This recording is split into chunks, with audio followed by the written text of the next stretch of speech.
আগামী বছরে হজে যেতে ইচ্ছুক মানুষদের জন্য নতুন নির্দেশনা দিয়েছে ধর্ম মন্ত্রণালয়। 15 বছরের কম বয়সী কেউ আসন্ন হজে যেতে পারবে না। সৌদি সরকারের হজ ও ধর্ম মন্ত্রণালয়ের নির্দেশনা অনুসারে এ সিদ্ধান্তের কথা জানিয়েছেন ধর্ম মন্ত্রণালয়।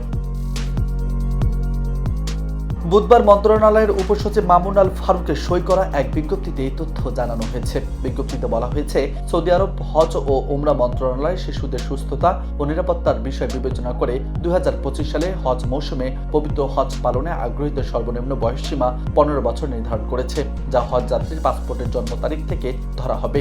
সরকারি ও বেসরকারি উভয় মাধ্যমে নিবন্ধিত হজ যাত্রী, হজ এজেন্সি এবং হজ কার্যক্রমে সম্পৃক্ত ব্যাংক সহ সংশ্লিষ্টদের এ নির্দেশনা ফলো করতে বলা হয়েছে।